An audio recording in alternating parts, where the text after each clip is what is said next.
Hey guys, well, another episode of 4 in Garage. Just a little update on my Audi Allroad. Finally got the air suspension fixed, so just a little walk around and I'll show you what it took to get it done. It's in its normal position. This is the position for motorway, sort of driving over 120 kilometers an hour, about 75 miles an hour. Will automatically go in this position when you're on the motorway, travelling at speed. But it's been a bit of a slog to get here. Been pulling my hair out over this car, so I've not made a video in quite a while, so I've been a bit miffed with it, but it's finally fixed. It's working every time now, consistently. Go through a couple of the issues I had with the car.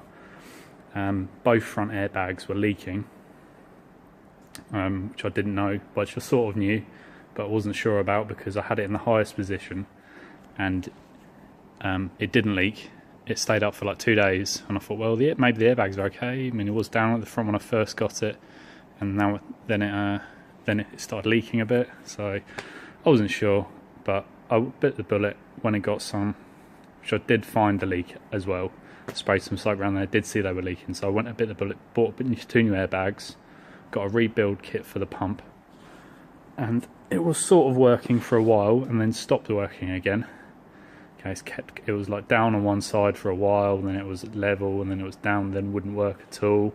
So I bought a full new air compressor because it looked like there was water had got into this air compressor, the original one, and it was full of rust.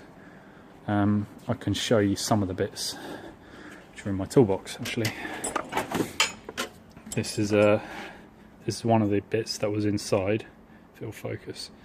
Yeah, this is like a solenoid. Hold on. Yeah, this is a solenoid that controls the air on the way down, controls the air, how the suspension drops when you lower the suspension. Here's another bit.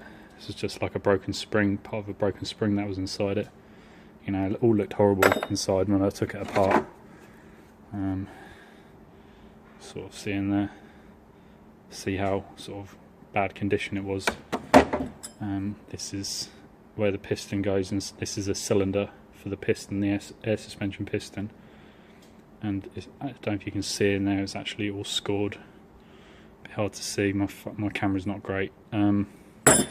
This is a spring that was inside it, and look how rusty it is. You know, it's just not worth messing with. So for the price of, I think it was £154 for a new air compressor, not a genuine one, just one off eBay, and but that's not the end of the story. I put that on, it still wasn't working. I'd already put a valve block on there, and it got it working, and then it stopped working again. It's a bit of a mismatched story. I'm not the best at getting it all in line, but it goes that I've put a new valve block on there. It's 2 new valve blocks actually, 2 new two airbags for the front, air compressor, rebuild air compressor, complete unit, and oh yeah, final thing, which I think was making the whole car, the whole air suspension stop working, was one of the rear shock absorbers was leaking internally inside the airbag, and I believe that oil was getting into the valve block, which stopped it working. It was, when I drove it, it was bouncy on the passenger side rear, so the left side rear wheel, which felt noticeably softer than the other side. So I took that out, and I've got that part in the boot. Inside the airbag was full of oil. That's locked. Hold on 1 second.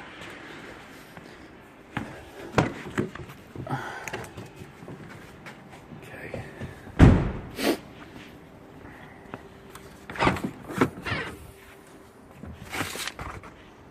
Is this the one?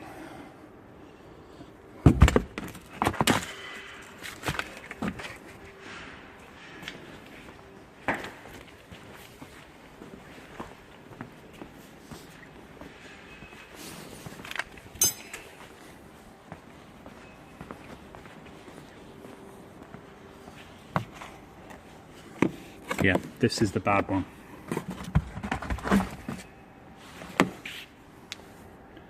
you look inside here, you can see there's residue of oil around there, around that nylon part there. And this is a good one, completely clean, nothing there at all. And one of the rear shocks, this one, yep, that's the one that's got oil residue there, around that part there. And this is a good one, that's just a little bit of red rubber grease that I put on there, and no leaks at all from that one. So that's a good one. This is a bad one. This is a bad one here on the left. So that's the bit that was causing most of the problems with the air suspension. Apart from, obviously, that didn't cause the leaking bags on the front, but it did make the valve block like well, stop working, just intermittently, just unpredictable. I don't really know exactly how a bit of oil in there would make it do that, but it seems to be that was the problem. So that's the air suspension fixed in my eyes now. I can get on to more interesting things and diagnosing problems of an airbag air suspension fault. So I'm going to start doing some cosmetic parts of this car now. I'm not keen on them exhausts, which are they're aftermarket stainless sort of straight through exhausts, and it's quite loud when I drive it. So I'm not really that keen on having a drony sort of exhaust note when I'm driving every day, so that'll be going. Got the rear brakes to do still, and I'm probably going to do the front brake pads, rear discs and pads on the back, and I'll do just front pads. Hopefully that's enough. Okay, did clean the interior up quite a lot, even more than I've previously shown. It's probably not that impressive, but compared to what it was, it's immaculate now. My torch is a bit too bright there, but it's so much better than it was. It's so much fresher. There was dust all underneath the seats. I've blown all that out, got rid of all of that dust. Still a bit maybe on the front there, but that's where my boots have been. Interior is so much better than it was. It was unbelievable, like how dusty it was and how mouldy in there. So it's 10 times better. Still not perfect, but I'll get there. I'll get there with that one. Okay, so still got the service to do. Now I've got the air suspension, I can concentrate on other things, because it was just a bit depressing. And when I thought I had it fixed, and then it stopped working, and then I thought I had it fixed again, and then it stopped working. So it's hard to make a video when you're scratching your head like that. But now I'm sort of not an expert, but I know a lot more about these air suspension systems than I did before. So that's a good thing in my eyes. It's good to learn something new. I can show you underneath which bits I've fitted. I can show you the new compressor. It's not very impressive looking, it's just a bit shinier, cleaner than the old one. Just stick it up in the air.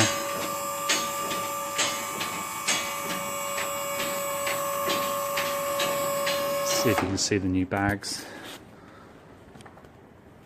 Oh yeah, if you look in there,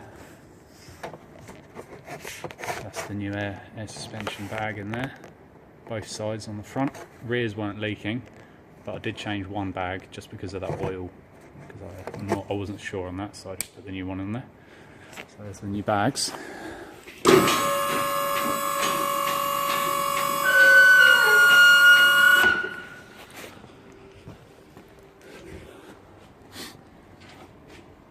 Here is the new air suspension compressor. That's a new valve block up there, although it looks very rusty, you can't really tell it's new, but that is a new one up there to this car anyway.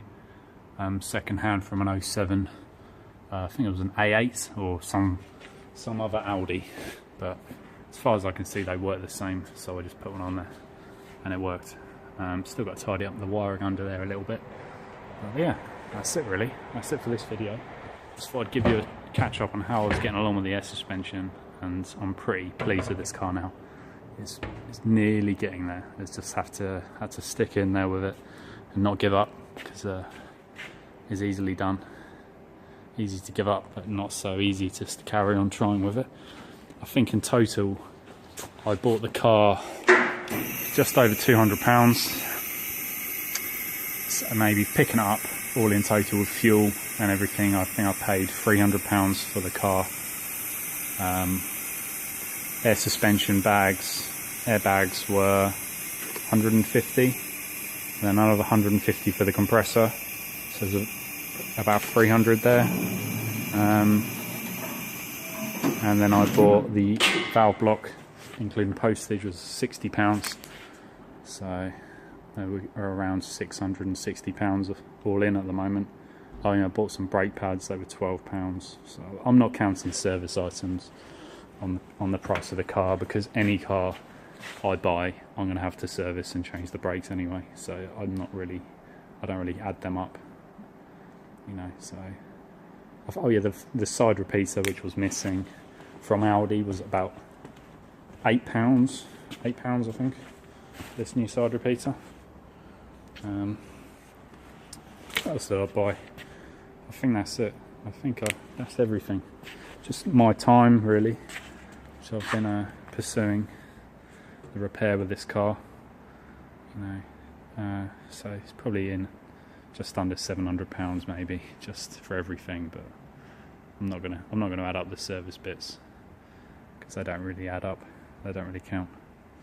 I'd have to do that to any car I've got. So there's a few cosmetic bits with it.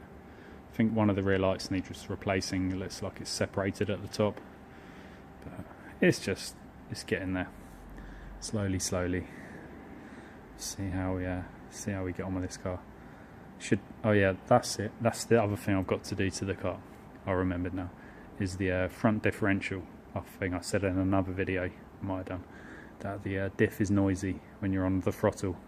So I'm going to order on Monday, which I'll make a video about, is changing the front diff bearings. I'm not really into doing videos on how to do stuff, but I will go along and show you some of the bits that I do. So yeah, see how bad they are to do. From what I gather, I've had a look underneath. You can remove the diff after you just remove the drive shafts. Remove the drive shafts, unbolt I think there's a speed sensor in the diff. There's a ring of bolts, and then the diff should come out without too much hassle. And then I'll just change the bearings, see any